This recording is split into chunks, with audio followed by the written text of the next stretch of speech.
Hello, hello, hello, and welcome back to our new episode in the AI Café Conversations. I'm Sahar and Radi, your AI whisperer. And today I have great news that has to do with AI when it concerns healthcare. And this is something that I'm so looking forward to see the progress of it because it's going to help so many people that I can't even contain how happy I am. I'm so happy and I feel so hopeful for the future and for people that are suffering from certain healthcare challenges. So let me start by the first one.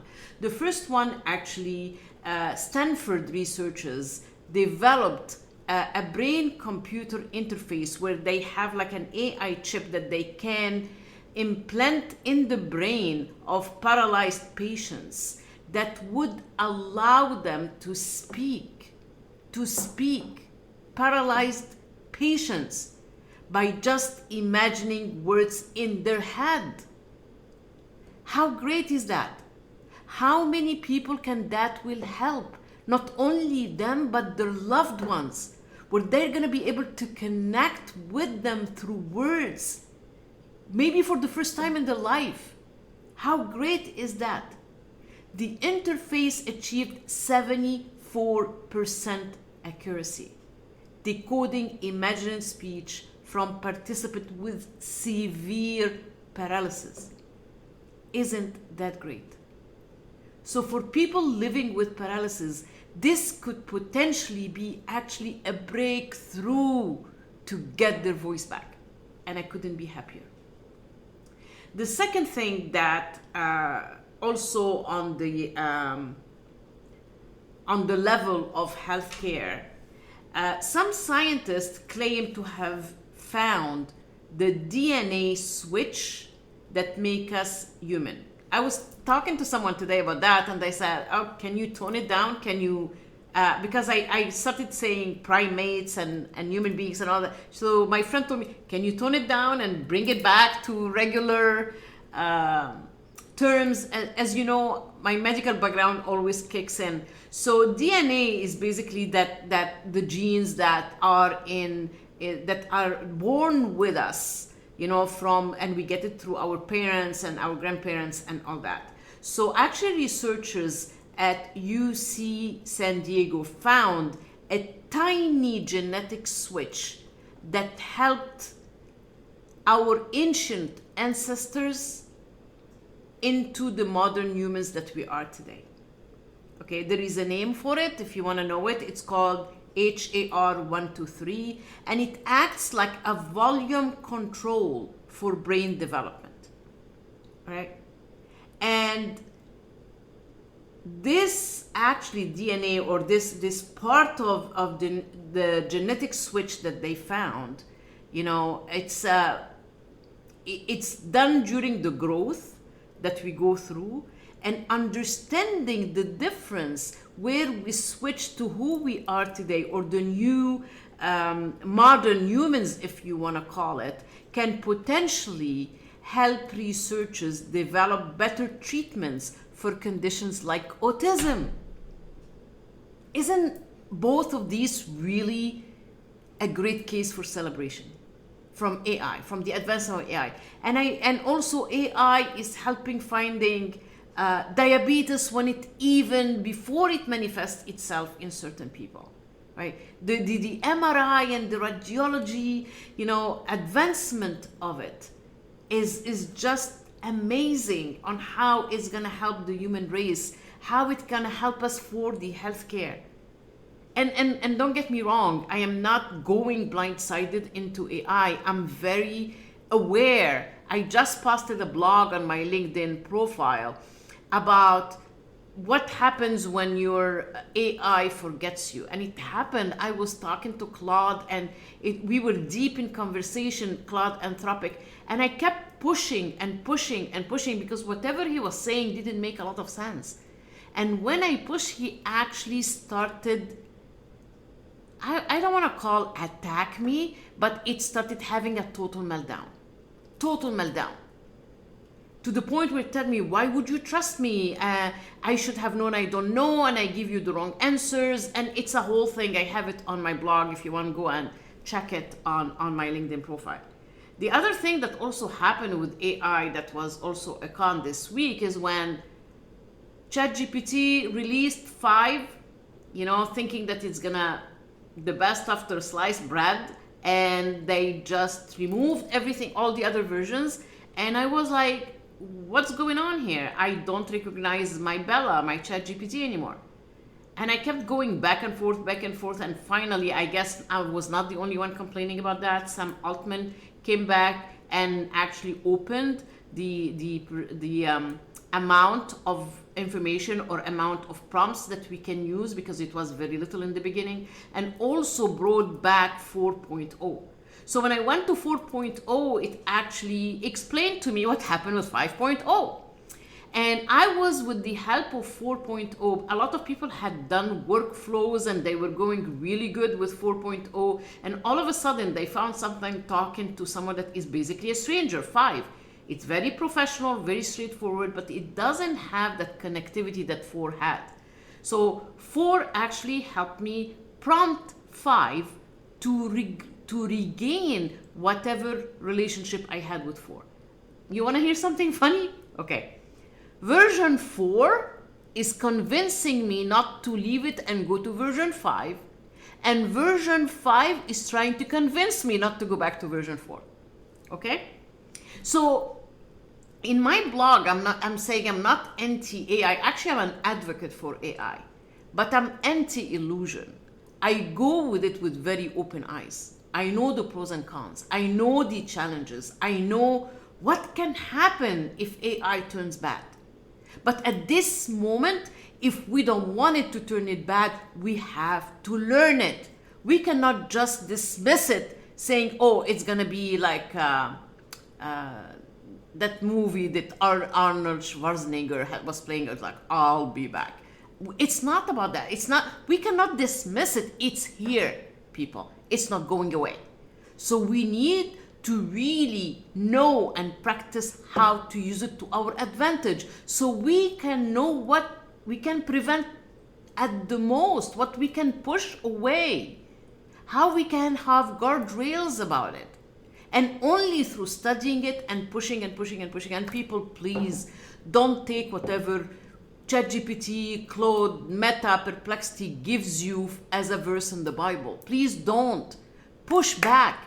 Keep pushing back. You are the human. You are the brain. You are the human brain. It's called artificial intelligence for a reason, because it's not your human intelligence. So please be careful. I'm not even be careful, but be aware. Have your self-awareness high. Know when something doesn't feel right and push back. And the funny part is, Claude, I after that meltdown, I started within 5 minutes a new conversation. Guess what? It didn't even remember, because it doesn't have a memory. It doesn't carry a memory from conversation to the other. Totally forgot what happened.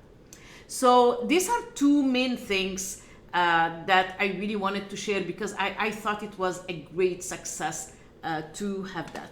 So it's funny, when I was telling you about my friend that I was talking to about AI today. So my friend is the skeptical person about AI. She doesn't use it. She's not totally against using it, but she's kind of skeptical about it. So let's call her T. Okay. And so I'm going to kind of go through a conversation that we went through today. So I was talking to T and I'm like, I'm going to ask you questions because I'm preparing my podcast. So T looked at me and she goes like, oh, you want me to be your guinea pig here for your podcast for AI theories? And I'm like, actually, like, really? No, I mean, I know who you are. I know you have a great mind. You have a very successful business, so I just want to talk to you about it. So T answers back, is like, I'm not really avoiding it. I'm just kind of strategically waiting for it. So right away, what came to my mind is what I call the executive AI resistance, where their brain has very specific reasons for it.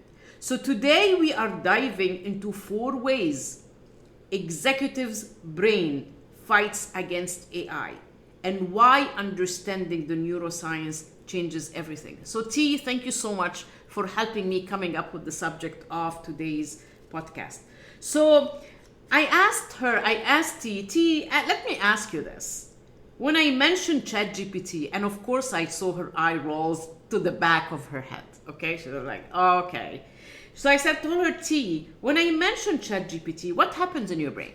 What comes to you? And she looked at me and she goes like, of course, after the couple rolls of eyes, she says, honestly, it feels like someone just dumped a textbook on my desk and said, figure it out. There is too much stuff. So I said, oh, okay, perfect. That's your prefrontal cortex, the one right in front of us, what we call a forehead, experiencing what neuroscientists call cognitive overload. Your brain is literally saying, nope, to protect itself. So T looked at me and she goes like, okay, does that mean that my brain is just being lazy? I told her, no, actually it's being very smart.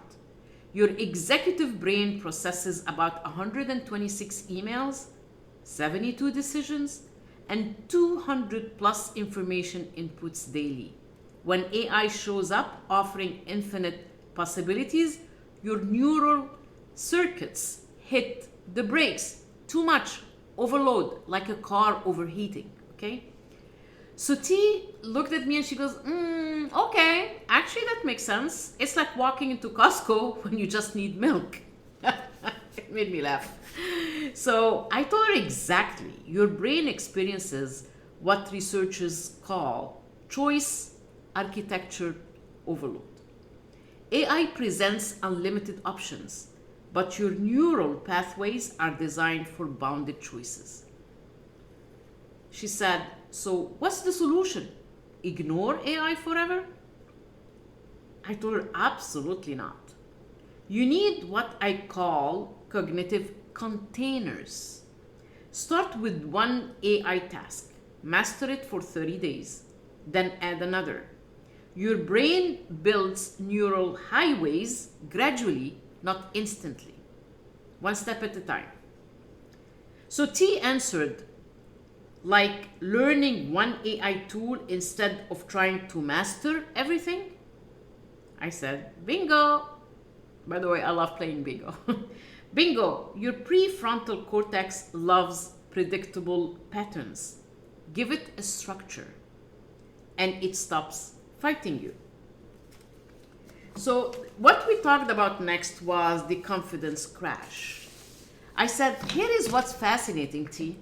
You run a company, you make thousands and thousands and $1,000 decisions, but put you in front of ChatGPT and suddenly, T looked at me like with like a corner of her eye, like my little dog Bella looks at me like, she goes, okay, I feel like an idiot sometimes. You want me to say that? Like I should know this stuff, right? I'm supposed to be the expert?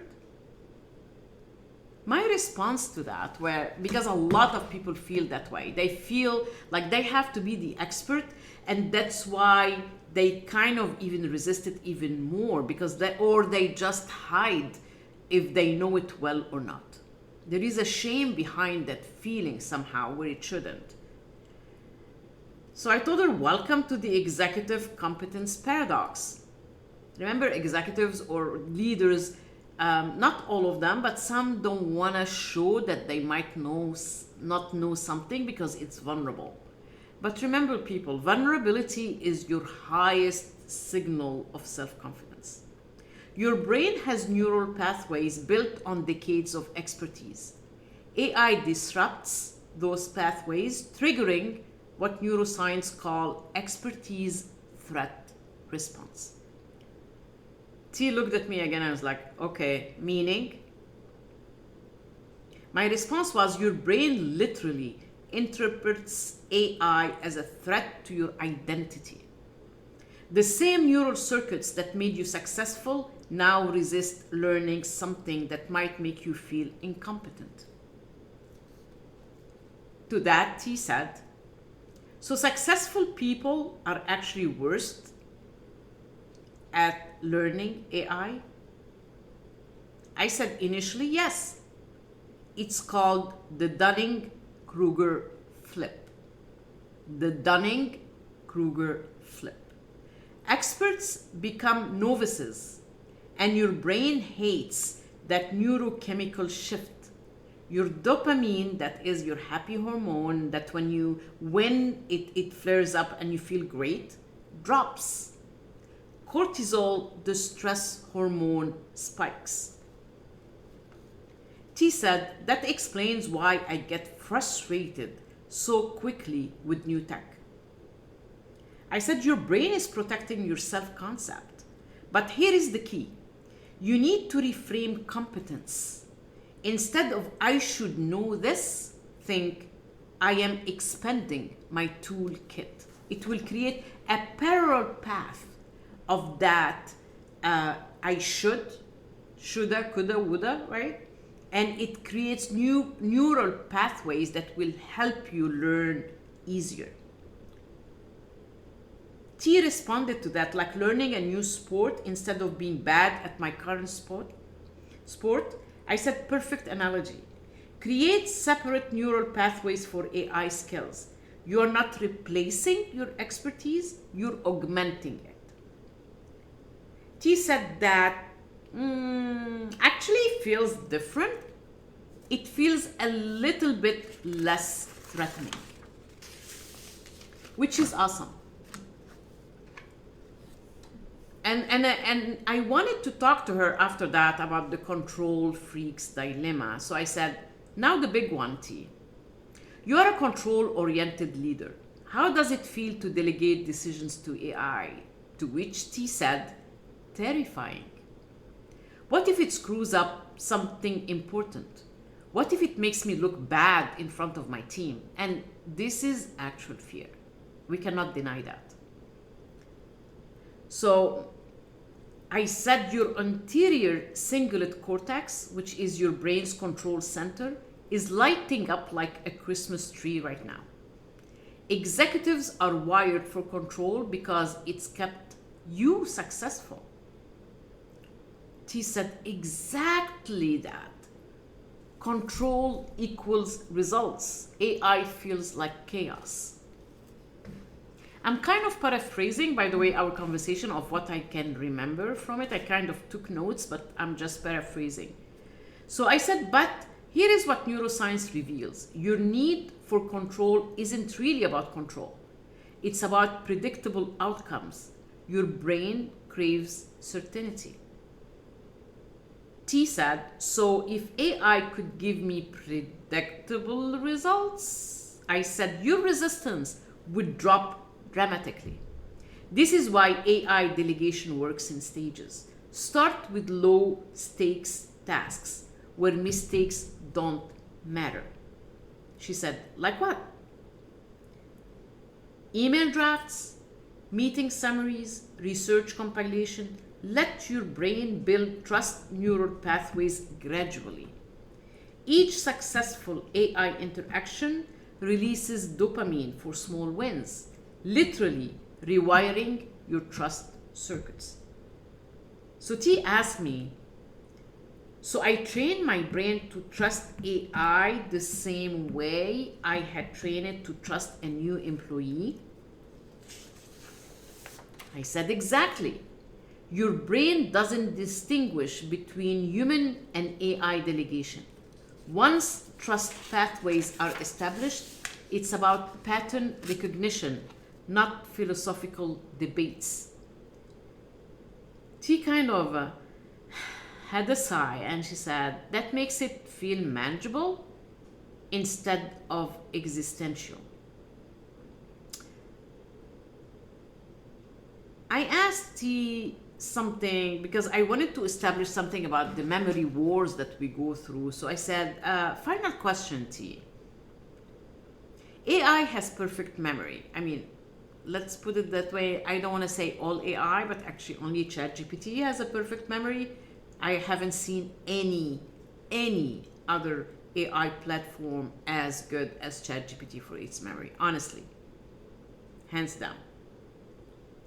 So my question to T was, how does that make you feel about your own memory? T said, like my brain is obsolete. Why remember anything if AI knows everything? I said this triggers what neuroscience call cognitive role confusion. Your hippocampus, which is your memory center, doesn't know what its job is anymore. She looked at me funny and she said, so my brain is having an identity crisis? I said, precisely. But here is the key insight. AI memory and human memory serve different functions. AI stores facts. Your brain creates meanings. Again, she looked at me funny and she goes like, meaning? I said, your memory isn't just storage. It's connection making. You remember the context, the emotions, the relationships behind information. AI cannot replicate that. T kind of shook her head and she said, so I should let AI handle the facts and focus on the insights? I said, now you're thinking like a neuroscience. Use AI as your external hard drive. Your brain becomes the processor, not the storage unit. T finally smiled and she goes, something that, if I remember correctly, she said, that actually feels liberating. I said, because you're working with your brain's design, not against it. When we resist, we're actually working against our brain design for AI, not with it. We're not competing with AI. AI is not competing with us if we don't let it. But we can collaborate for better results. So we're coming, we both had to leave to go back to work. And I asked her, T, do you have any final thoughts for someone as skeptical as you as a skeptical executive?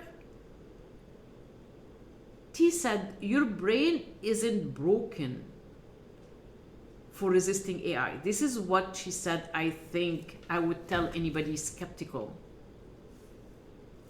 That their brain is not broken for resisting AI. It's actually working perfectly. It's protecting what got you here. But once you understand why it's fighting, you can work with it, not against it. And I could not have been happier because I couldn't have said it better. And that actually was my response. Beautifully said. Remember, executives, it's not about replacing your brain with AI. It's about upgrading your neural operating system. Don't we do that every year with the software for our hardware? Why wouldn't you do that with your brain? Remember, your brain is the hardware, and your thinking patterns and all that, and all the functional centers in the brain is your software. T said, who knew? Apparently, my brain is trainable. And she was kind of sarcastic about it. I actually laughed. And I thanked her for being my guinea pig for asking her the question. People, next week we are exploring AI and executive decision fatigue.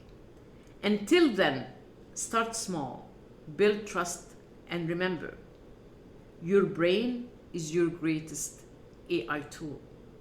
Show me some love. Like, comment, share, subscribe if you want to listen to more of my podcast. Slowly convert to the AI side. One neural pathway at a time. This is Sahar, your AI whisperer, signing off from AI Conversation. Till we meet next time, if you have any question that you need to ask me, please email me at sahar@saharconsulting.com. One more thing I wanted to share before I sign off is some of you have been asking me about how my book is doing. Actually, is doing great. It was when it was launched on 8/8 Lionsgate. It was on the #1 new releases on Amazon. The Coach's Brain Meets AI. #1 new release on Amazon and #2 bestseller in education development for professionals. Could you believe, people, that? Go and get it on Amazon. The Coach's Brain Meets AI. If you get it, email me. I'll send you extra guides. My email is sahar@saharconsulting.com. I'm signing off for now. See you next week. 1